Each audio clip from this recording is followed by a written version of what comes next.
Good day. I would like to present the inside scoop from NTV.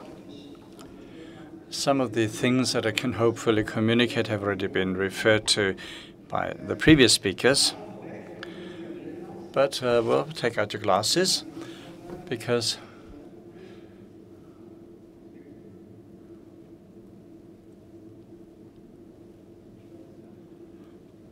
some technical difficulties. There we are. So that's the time to break out your glasses. This is a 360-degree presentation, so become active now. I'm seeing that nobody is doing it. Well, I was counting on that, but you can still enjoy this 360 degrees. Just look around. Most of the time, unless I get really boring, you're going to look forward to the front. So now you can see where the journey is headed. So our motto is an old one, I guess. Content is king. So that may sound like an old hat. Mr. Welt said it is passion that counts. And many publishers are saying that this is the case also in their media. But I have my doubts. As to our company, NTV,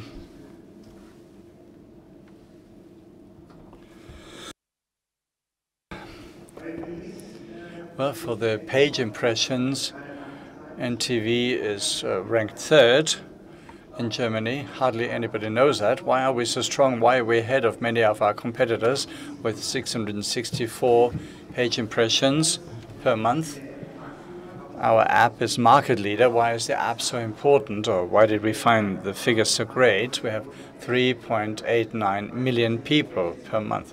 Well, these are honest figures, so you can win over a lot of users by using Facebook, Google, etc.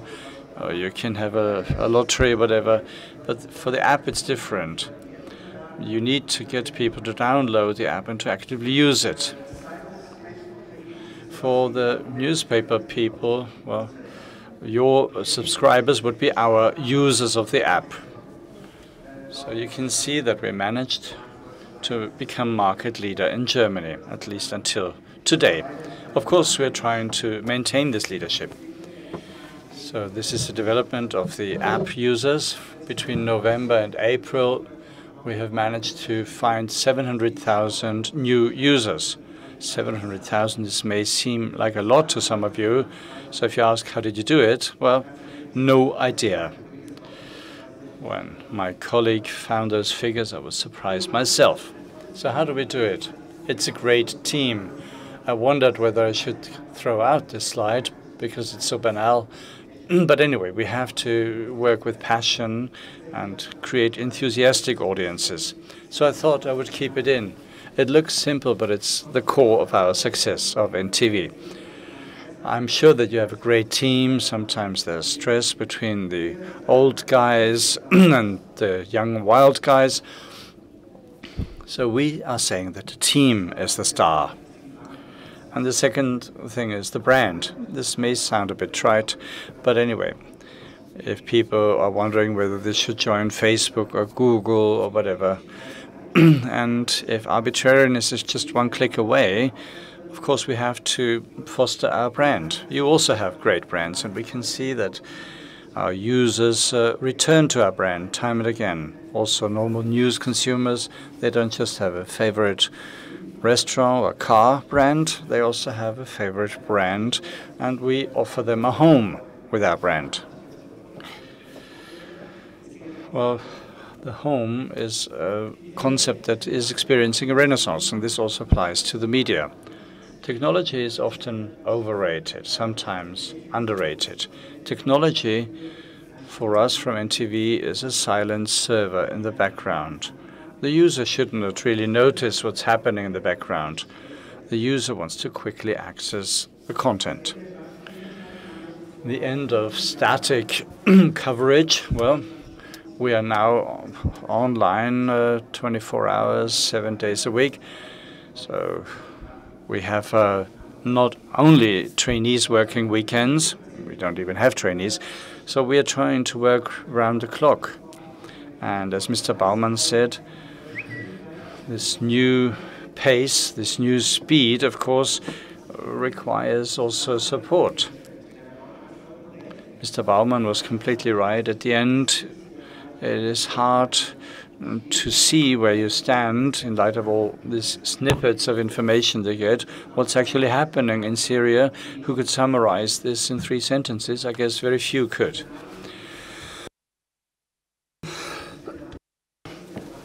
We talked about relevance. Well, we focus on politics, business, but what's relevant is also what is interesting for people. This can be very entertaining things, the human dimension, that is also part of our mix. So what is true, that's important in times of fake news. It's not only about facts, but it's also about what we heard in the keynote speech in the beginning. Of course, you can verify facts, but we're also trying to categorize facts, to explain what happened, and then there's different points of view, different perspectives on events. And then it's good to see, well, was it right what we wrote 4 weeks ago? Was the first approach the right one, the right interpretation? Maybe you should be courageous and say, no, today we have to correct what we wrote 4 weeks ago. And never be boring. Boredom is the death of everything. That's a phenomenon of the digital age. You can, of course, put the newspaper aside and then pick up the next day. But, of course, if you get boring in the digital world, well, one click and you're closed. So we did the right thing at the right time. Not like Burda in 1994, but anyway, in 1999, we went online. 24-hour live stream on the internet. That was in 1999. That was quite strenuous. It worked, but hardly anybody saw it. And we were lucky. Well, maybe luck isn't the right word. There was 9/11, of course, in 2001. That led to a lot of attention. It's a terrible event, of course, but that was our breakthrough. We were the first website that was online after the net had collapsed. And these events continue to be important for gaining new users. It always starts with 9/11 and ends with a coup attempt in Turkey. So people come to NTV, and we always convert a lot of occasional readers to regular readers. So a lot of bad things are also portrayed. Live streams, web streams, so all of these things are by no means new. Now, talking about forecasts, and forecasts are, of course, difficult. Matthias Horck said the internet will not be a mass medium. Fortunately, he was wrong. Timo Schütte said that in 10 years' time, Google will be dead. Well, he said that in 2007, and I think Google is prospering like never before. And Ms. Nebentit said the smartphone will be superfluous in many areas. I think this is quite daring as a forecast, and I do hope in my own interest that this won't be the case. In 2009, another lucky moment, there was a colleague who said, well, I think we need to work with apps. And I was a bit skeptical. Well, all these small screens, it's no use. But then we found an app for the iPhone 3 at the time. And we made it to the market very early, one of the first news apps. Then there's 10 years ago, nobody had a smartphone in the pocket. Nobody here in 2005 or 8. And this is when Pope John Paul II died in 2005. And then 7 years later, this is how it looked. So today we're saying the smartphone has become our most important screen, the most important device. And our colleagues from TV or from RTL, I'm part of the RTL group in Germany, they are sometimes a bit sad about this, but I'm saying that the smartphone has now become the first screen. This is a bit out of focus. This is my family. I have lots of kids. They are watching Tatort, crime scene, CSI. But how many smartphones do you see here? 10? Well, 10 would be too many, but 1, 2, 3, 4, 5. Well, just my wife only watches television without having a second screen. Anyway, we have the stationary web where during the lunchtime peak we get 120 page impressions. For, well, the mobile app, well, we get this figure already at 5 o'clock in the morning. So that's the end of static news coverage. So if you're used to the newspaper editor coming at 10:30, then goes for lunch, and then maybe finishes his article at 5 p.m., well, it's not going to work like that anymore. Now, how are we scoring? Well, you may wonder what that is. Well, this is increasingly relevant, but it's not just difficult or boulevardesque, but maybe you saw Naked Attraction on television. Well, this is an article for people who maybe watched it or maybe didn't watch it. Nobody comes to NTV because of that, but people want to read this article. 1.9 million readers wrote this, so 1.9 million people clicked on this article. Now, in videos, well, you may not be able to see this from the back, but this is the duration. How much time do people spend reading an article? So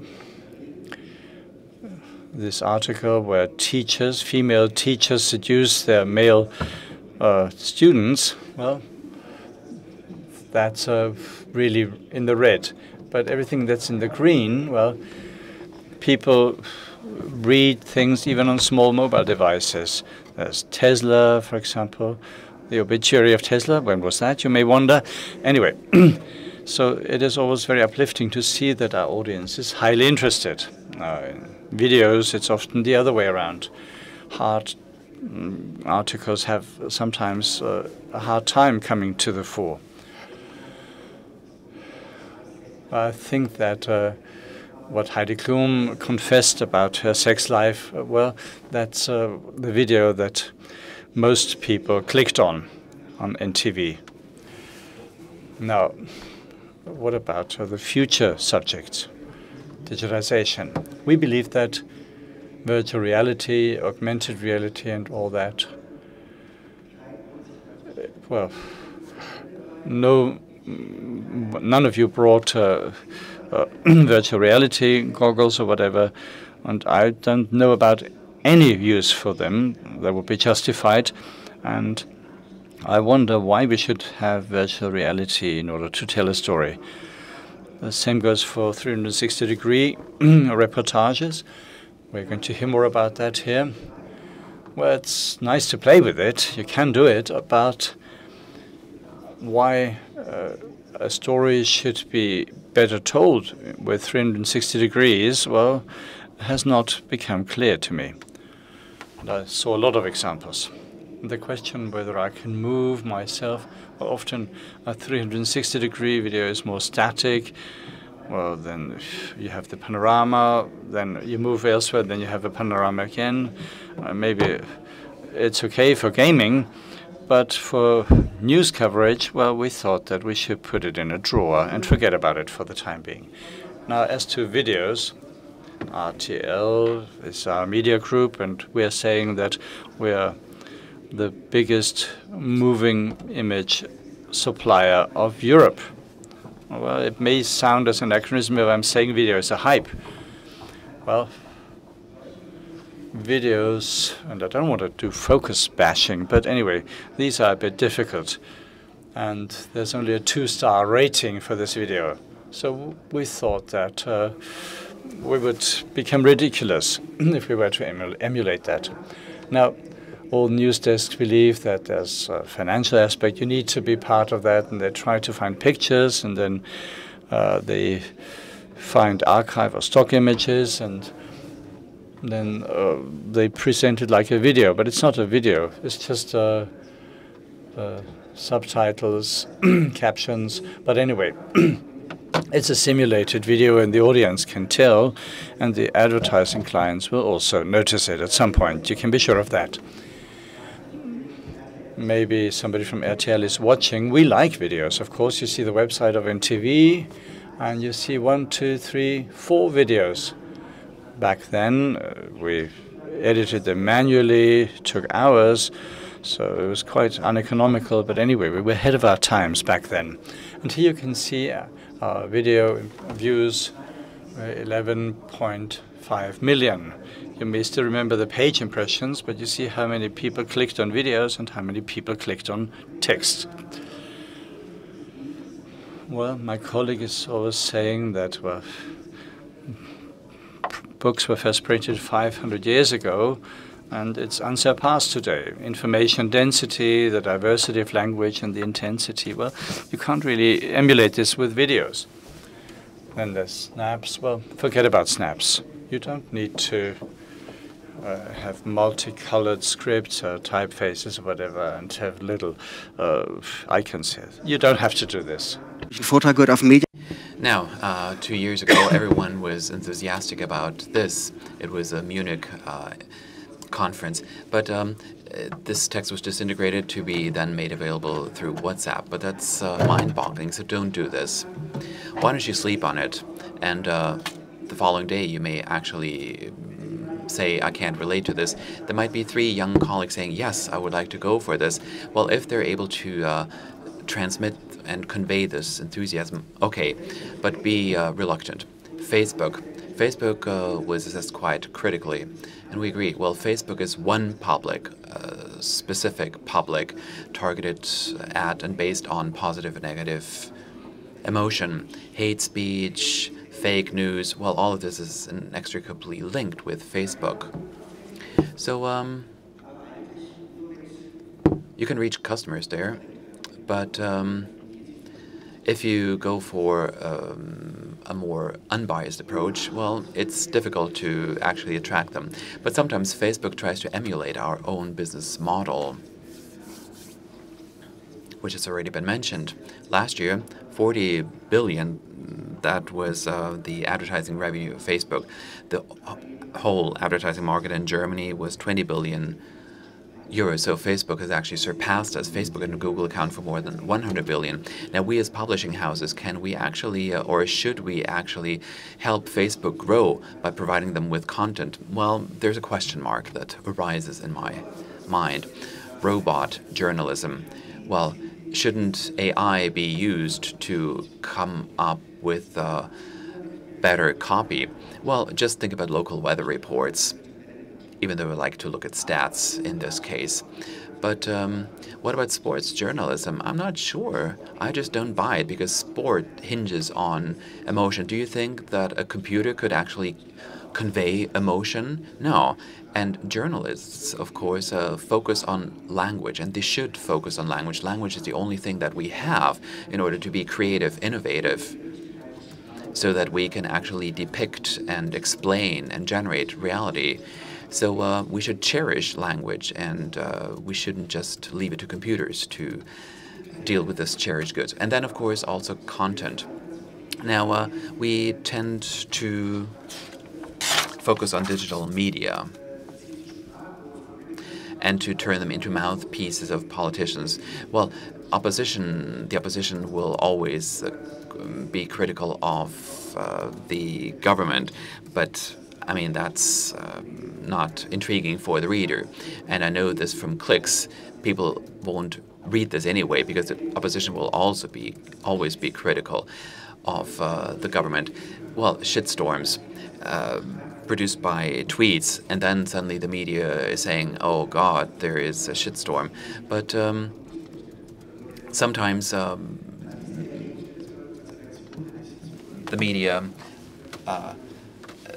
focus too much on this. The same goes for this. Well, a lot of media, of course, well, they opt for the wrong pictures, such as this one. So the media also tend to come up with scandals all the time. Trump is a case in point. How should I put it? I'm not a follower of Trump. I'm not a friend of Trump's. And I wouldn't have voted for him, but he has been elected. He's now the American president. And I don't think we should always impose our views on our readers. I think it's mature readers, well-educated readers, that are able to form their own opinions. And of course, Trump has not been elected to fill German articles. So what do we want to say? We want to say and talk about reality. We want to focus on what is simple and good. We rely on a critical mass. We try to come up with this and implement this rather than niches. And we also want to come up with personalized content. We don't want to create new filter bubbles. Now we'll continue providing news for all users, telling them, okay, this is what you should read. But maybe we also come up with articles designed for the sports enthusiasts or the gossip enthusiasts. Okay, I have to talk even faster. We need to remain appealing, attractive. So we tell people that we should become healthier. We should go on a diet, if you like, and drink less alcohol. And of course, you also need to make money. That's what it boils down to. So we still focus very much on advertising. And of course, there should be something offered by the bottom line. NTV-DE has been profitable for 10 years. There has been a lot of bickering in terms of how should we make money in the digital business. Well, you can if you have streamlined structures, if you work efficiently, if you have a well-equipped team, you can make money. If you have marketing people, such as in our case, well, you may not make as much money as back in the 1980s as a publishing house, but you can make money and reinvest money. Content is king. That's what Bill Gates said back in 1996. This may be old hat. Now, the internet is a marketplace of content. That's what it boils down to. And we should all recognize this. Well, you can be playful on the internet, but it's a marketplace of content. So attach great importance to content. That's my piece of advice. And what's the secret of our success? NTV-DE. Well, we make the news that we are interested in ourselves. We tell stories that we would like to read, but this is NTV-DE's motto. Thank you very much.